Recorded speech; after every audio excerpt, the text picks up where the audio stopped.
All right, let's get rolling. Thank y'all for being here. Let's welcome Monty back. Welcome back off sidelines. Welcome. The fun time of year. And so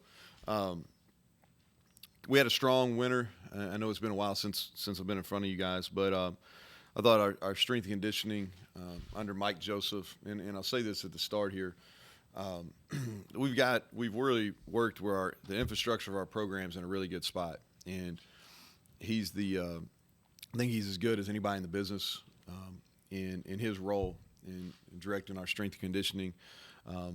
Really focused on overall athleticism during the off season, and I'm pleased with where our guys are. The other thing is, from a nutrition standpoint, we've come a really long way with what we're doing from meals to our staffing. Haley Bishop directs that unit, and our guys are leaner. They look better. I think you're going to see when you watch them Thursday. I think it's the first time you guys get an opportunity to see them. Is you're going to notice some improvements in her group. Should be commended for that as well. And really, from the winter standpoint, with some of the rules that have changed stuff, we've been able to work some fundamentals. And so work some fundamentals in some situations. So pleased with where we're at. Our staff and our players are energized about the start of spring. Kind of just talk about objectives first, like what do we want to get out of it? I think the first one is establish an identity. And that's something we really, from the start, we've kind of treated January as kind of a new beginning. And even though we're going into year 5 here, we've kind of gone back and back to the basics. And really what we want to do is we want to establish our identity. And we've laid it out in 4 ways. And I'll share with you all what I share with our players. Is first of all, we want to be disciplined. I think sometimes discipline has a negative connotation. That's not what this is. When you talk about discipline, we got to get our alignments, our assignments. We got to be better conditioned. Second thing is strain, just playing with extreme effort. Third thing is physicality, and that's what we really got to work on this spring, is just from a blocking and tackling perspective. And the fourth thing is just smart. We've got to, we're putting a focus on situational football and being better in certain situations. So the first objective is just establishing our identity. Second thing is competition, and we got competition for spots. We got competition we do in special teams wise, and then offense and defense. Obviously, going against each other all spring. We want to focus on our fundamentals. We want to get repetitions on our schemes, and then we got to evaluate personnel. And the way we describe it to our players is they get 15. The guys that are in the program right now have 15 practices, and then everybody that joins our program after spring, whether it's in May or sometime in the summer, they'll have the first 14 practices in fall camp to show that they're ready to play. I'll start on offense. Energized by the staff changes. Bilal Marshall at wide receivers, Blaine Stewart, both young guys, have a ton of juice about them. Really enjoying that. Chad's embraced the role. Our guys enjoy him, and so excited about those guys. O-line wise, I think it's about establishing depth this spring, and then finding some position fits. We're going to move some guys around just to give us some versatility. Excited to see some guys like Sullivan Weedman. I think he's ready to take a next step. Guy redshirted. Mo Hamilton, same. And then Dylan Ray. Those are some guys I'm really kind of excited about. Frazier will be limited. He'll be practicing, but he'll be limited a little bit this spring. Probably keep him out of some 11-on-11 work. At receiver, I think it's about who's going to be the guy. Who's going to fill, that role of being kind of the go-to guy. I think we've got some guys that, Devin Carter's obviously done that at another school. We have high expectations for him, but I think there's going to be some real growth. I think Jeremiah Aaron, Cortez Braham, Preston Fox, Hudson Clement, Jarrell Williams. I think those guys have had really productive winters, and I think they're ready to take a step. Grayson will be limited early for about the first week, and then he'll be full speed. So when you guys see that on Thursday, and then we've moved Davis Mallinger to wideout. So played safety. We moved him to wideout, and played receiver in high school. Obviously played this first 2 years here at defensive back, but want to add his speed to offense. And so he's out this spring. He'll be able to do some drills on the side, but if you remember, he missed the last 4 or 5 games in the fall and with a season-ending injury, and he's still rehabbing that. Running back, it's just for that room to continue to grow. We've got to find ways to get multiple running backs on the field. We'll do some of that in the spring. CJ will be limited. He'll practice. He'll be a little limited as he recovers from the surgery that he had at the end of the fall. And then at tight end, I think the main point for them is getting them involved in the pass game. Excited about seeing Cole Taylor. We need Victor and Will Dixon. Those guys, those are two that we really need to push and get more out of. And so on defense, it's really about getting back to basics. We did not play up to our standards last year, and we've simplified from a schematic standpoint, and so early on, alignment and communication is going to be the focal point on that side of the ball. Talking about the defensive line, is we've got some newcomers up there and some guys that got to increase their role, and so we're going to really push them. I think that everything defensively starts up front and then moves backwards. And so we've got to be able to establish the line of scrimmage and get back in. And we've done that in the past. Didn't do as good a job of it last year. And so that's going to be a point of emphasis. Just so you know, limited, Jalen Thornton will be limited. And then out for the spring will be Zyke Lawton. He's recovering from surgery that kept him out of the second half of the season last year. And then Asani Redwood. Asani had an injury during the winter that will keep him out for spring ball. At linebacker, I think Lee Koba is ready to take a next step. Really, for Trey Lathan, Jeremiah Trotter, Ben Cutter, Jaito, some of those guys, this spring's huge for them because getting live reps. And I really think that's a position where we're going to show a lot of improvement. I'm excited about that group. There's some youth in there, but there's talent, And I saw somebody talk about this in a March Madness press conference the other day. You'd like to have experienced talent, but if you had to choose, you're taking talent over experience, and I think we have real talent in that room. And then at outside linebacker, Bartlett I think is had one of the best winners in our program, and then James Hurd. Really excited to see him. And as good a pass rusher as we brought in here from a high school perspective. And then in the secondary, that's going to be a group that we put a lot of pressure on them last year, and some guys had to play maybe before they were ready. And I think what happens a lot of times is you got to go through some pain there, which we did. We went through some pain with our secondary play last year, but also expect that to be one of the most improved units on our team. And so we simplified some to help them. And and my expectation is we'll be much improved, and I think it'll show by the end of the spring. Special teams-wise, most of the time in the spring what we'll do is just work our fundamentals. And so not a whole lot of 11-on-11 special teams work. We'll work more fundamentals. And then, we'll have a field goal competition and a kickoff competition. So Danny King is obviously returning. And then Michael has joined us and had a really good career at Georgia State, so excited to see him live for the first time tomorrow. And just wrapping up, this is our first opportunity to get it fixed, and we're not trying to hide from last year not being good enough. And I think that when you talk about getting things fixed, and this is the way that we've been talking about it program-wise, and I'll say it publicly, I think it starts – this comes from one of our data analytics companies. It talks about the 3 E's. So first one is efficiency, and so we've got to get better at first down, third down, and red zone efficiency. We've got to be better in those areas. And then it's about explosives. And last year we gave up way too many explosive plays, and we got to figure out a way offensively to utilize our ability to run the ball to create explosives down the field. And the third E be eliminate errors. Offensively, that's procedure penalties, that's turnovers, TFL, sacks. Defensively, it's alignment issues and communication and missed tackles.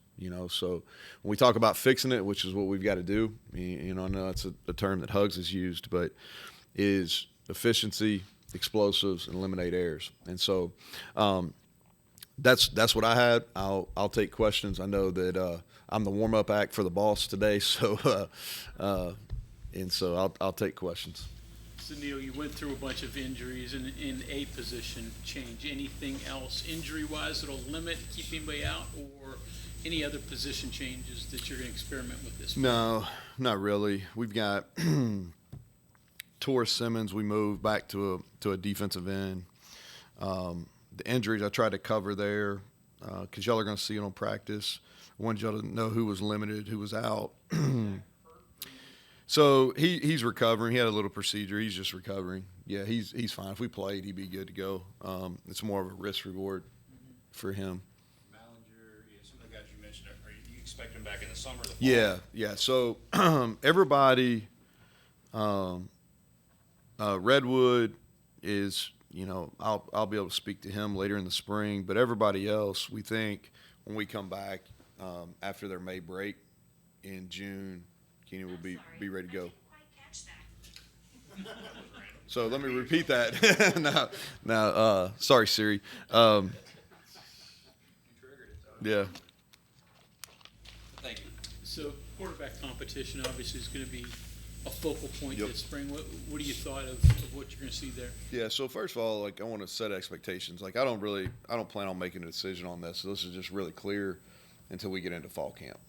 Okay, and that's what I've shared with both of them. This is going to be, we're playing the long game on this, and so we'll split the reps with Garrett and Nico through the entire spring, and there's going to be some ups and downs with that, but we're going to split the reps. We'll carry that competition in the summer into the fall. Now, if it's just really clear, then we'll make a choice, but I don't foresee that happening. When you mentioned on setting the program identity, and there were some staff changes and things like that, does the need to kind of reset the program identity, does that stem off of maybe last year not going as well as you wanted, or because of the personnel being totally different, or is this kind of a plan that would have happened anyway because this is fifth year? Sometimes you reset after a coach has been at a program for 4+ years. What kind of led to that? Yeah, I think that the fact that we didn't get the results we wanted, and like I said, we did not play well enough last year, and that's not something that we've been hiding from. We kind of confronted that, right? And so when things don't go the way you want them to go, you don't have the results you want to go, I think you reset. And so that's kind of where we're at. And we really feel like from an identity standpoint, we have to establish that. And it started in the winter. It's got to carry over to spring when you actually can wear equipment. And then it's got to go from the summer, or from spring to summer into fall camp, and then obviously into the season and execute it. But that's what triggered it, Mike.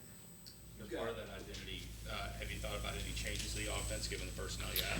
Yeah, we'll be different. Now, I'd be a fool to sit up here and talk about that because, but yeah, I think there's, schematically, we return our offensive line and we've got a really good running back room, so I think that from an offensive perspective, you got to use the pieces that you have.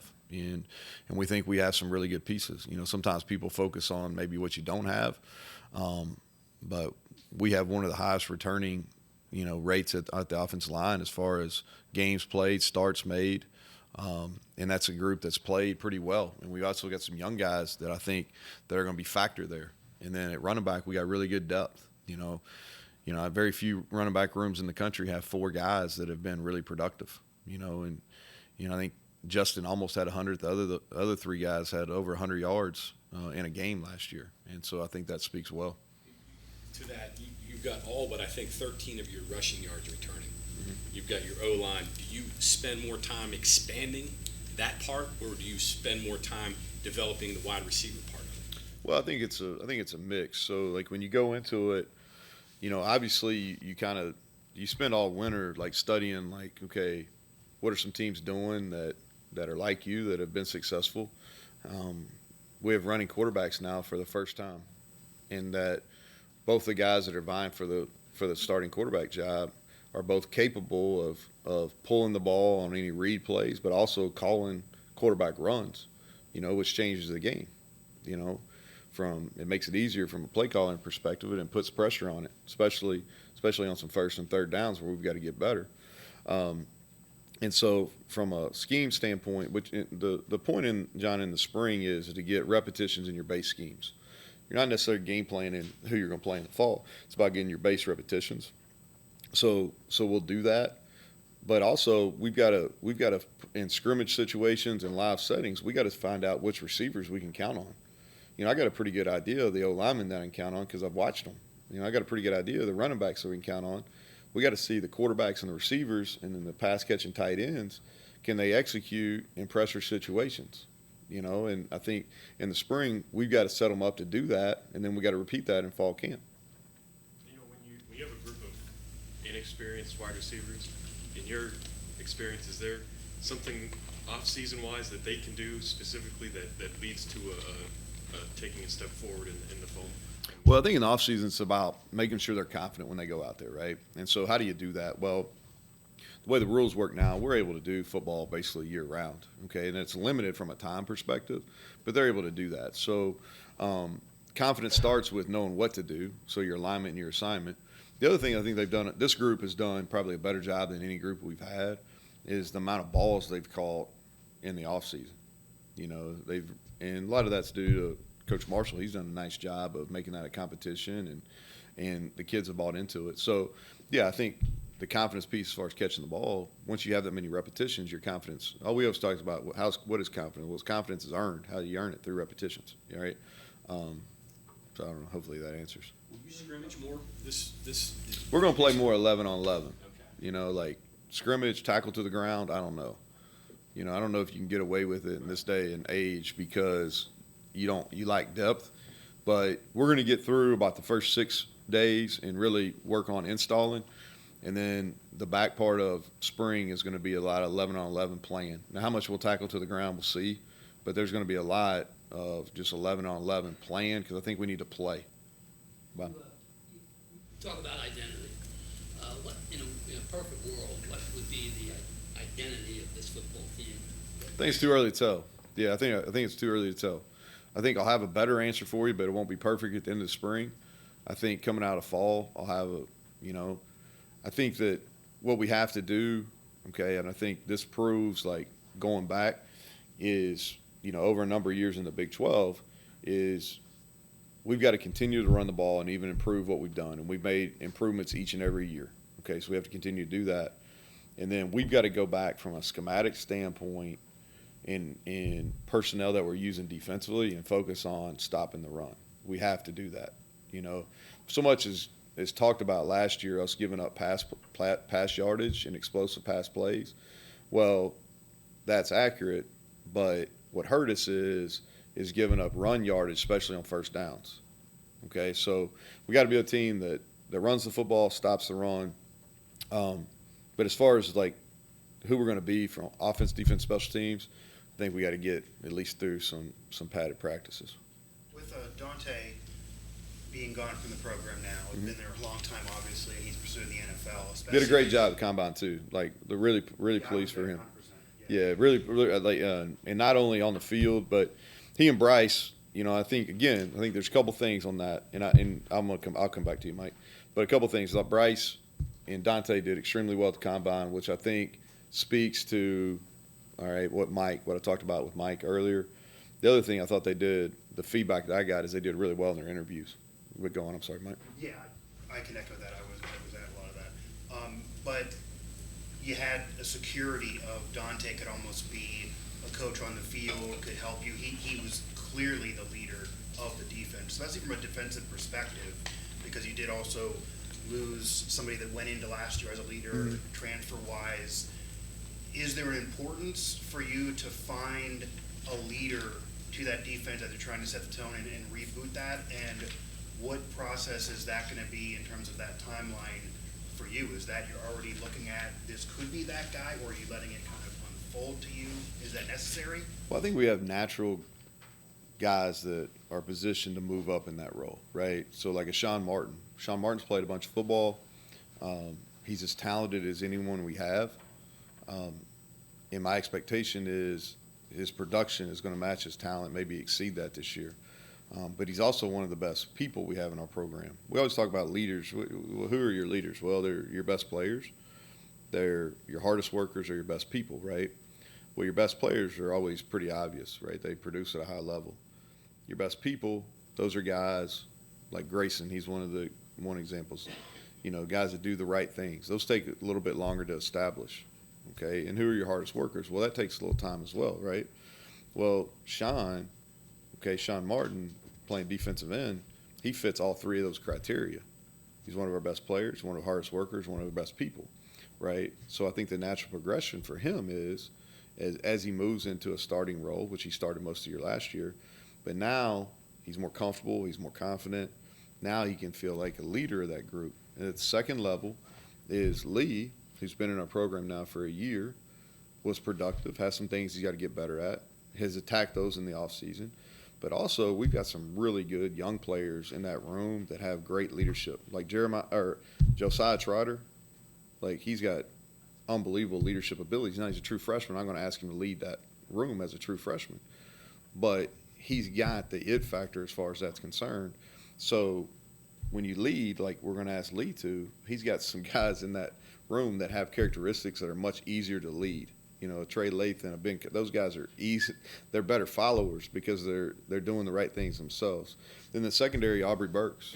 Aubrey was, I thought at times last year he played at an elite level, and now he's more confident. He feels really good about knowing the whole structure of the defense, and so now as someone that's had success and is a really hard worker, I think he'll naturally go into that leadership role as well. You mentioned shuffling guys around up front. What's the situation at right tackle? Still the two guys from last year? So we're going to work Nestor some there. Yeah, the two guys there. We're going to play Yates. We're going to get Yates some reps at center and guard too, to get some versatility. And it's the same thing. Like, y'all have heard me say this, so I don't want to, sound like I'm repeating myself a lot. But, like, we got to find the best five. Let's find the best five, and we'll fit them in there. But Nestor will get tackle reps, and then Yates and Jaquay will get guard and tackle reps. Yates will get center and guard. Those newcomers, like Mo Hamilton, we're going to lock him in. He'll be at guard. He'll play only guard.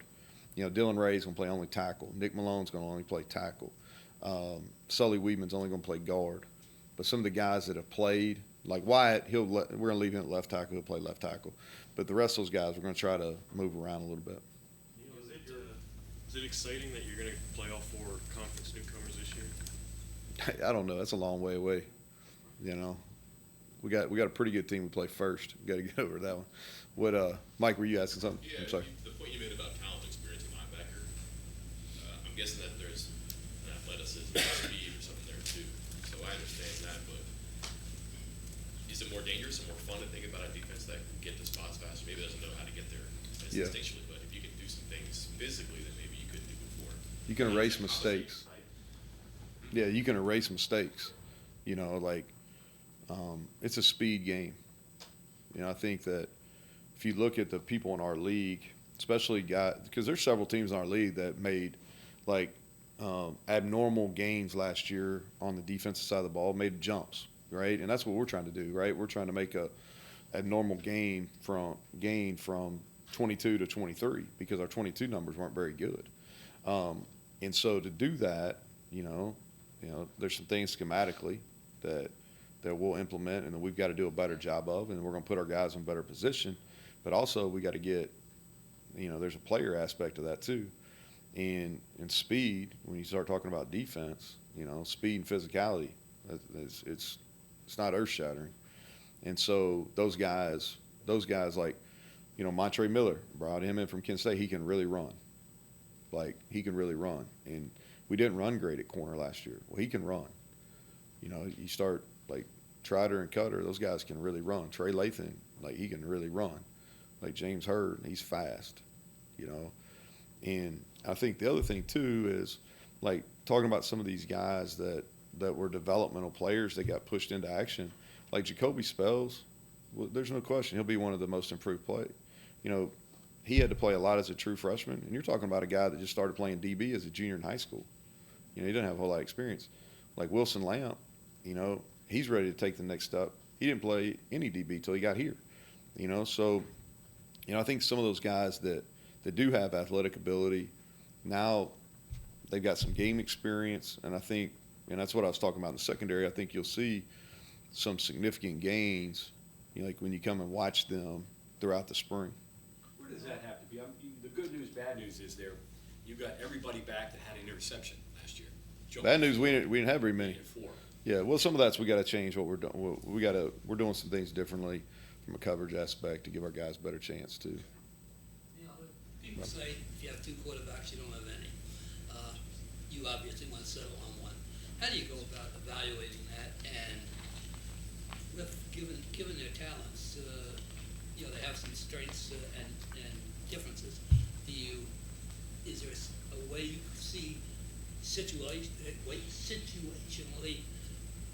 picking it? Like playing both. Yeah, I think it's too early for that. Skill wise, they're similar from a skill perspective.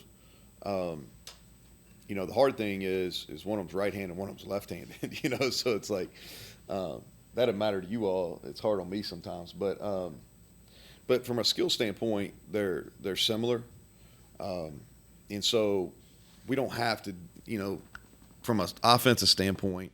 Like the last couple of years, we would have something, we would practice some things for Garrett that we didn't necessarily do for Jared or JT. That's not the case anymore. So from a practice perspective, they both can run the same style, which will be helpful.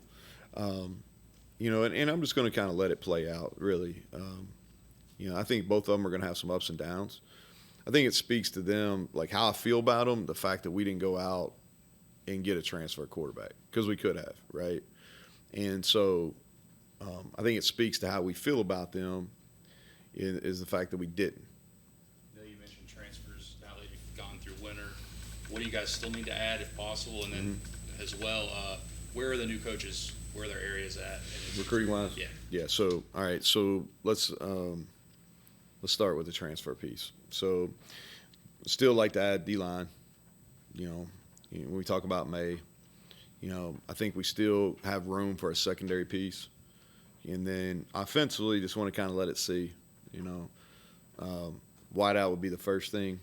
The good thing is the way the rules work, we'll be able to evaluate in the spring and have a clear path going into May when the portal window opens up.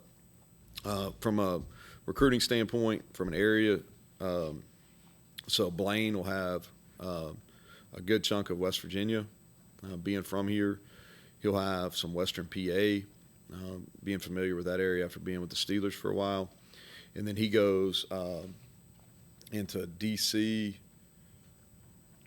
I'm just trying to look at the map here. And I'll get you this I'll get both of you all this. And then Bilal will be in Virginia Beach.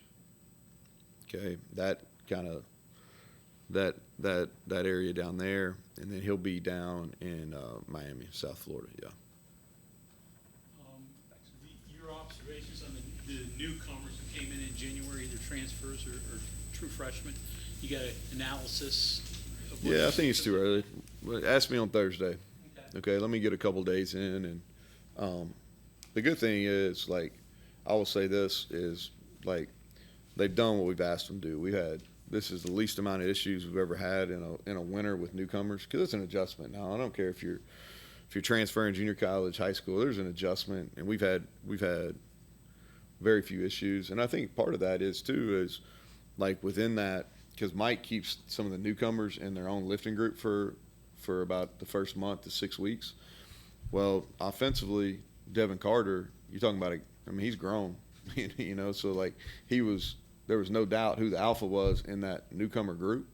And I think and you had Cole Taylor, who's played a lot of football at LSU in that.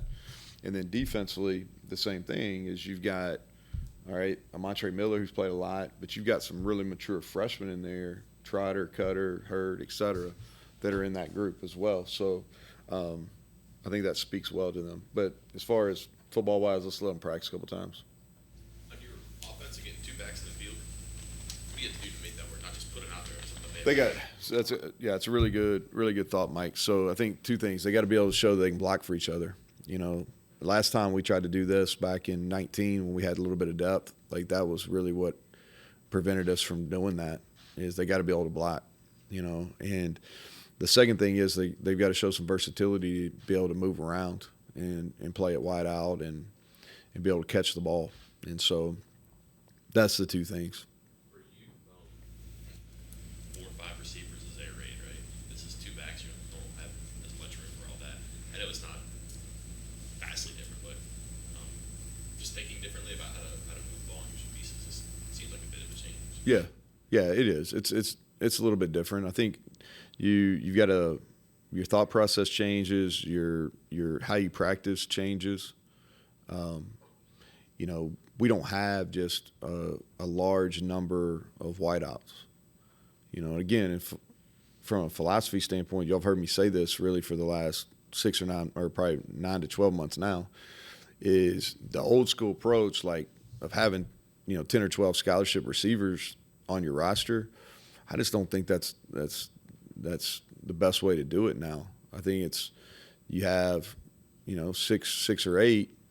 And you have some guys you feature, and you have some solid backups because you just can't make those. You can't keep the guys happy, and so what happens is they become sour, and then create bad deal in the locker room. So now, I think you have shorter numbers, but with doing that, you got to practice smarter. If not, you'll get them hurt by trying to run them too much. And so, you have to. We've had to make some changes. You got to evolve or it doesn't work out. So, yeah, it's been a change of mindset without question, Mike. What kind of emphasis in the spring do you put on improving kickoff return? Yeah, well, we went out and recruited a returner. That was the first piece of it. And then what we're going to do is really work a bunch of fundamentals, and we're going to be simple. And we got to be able to the way the game's changed is, and this is something we spend a lot of time studying. As there's certain weeks we just got to put our hand up, fair catch, or take it on the 25. That's just what you got to do. So I think picking and choosing when we're going to return it, and then the fact that in recruiting we went out with Jay Sean Polk and found a guy that's had success, and then just cleaning up some things we're doing schematically. Y'all been watching the XFL. It's an interesting kickoff rule. I'm not sure everybody shouldn't use that. It really is. It's I think there's something to that. I think it's more exciting. There's less collisions. Anyway, soapbox on that one, but The opposite of how the XFL started 20 years ago. yeah, Less collisions. yeah. No, I really do. I think there is a couple rules things that they're doing that make a lot of sense for our game. Okay, anything else for Coach? All right, thank you very much. Deal.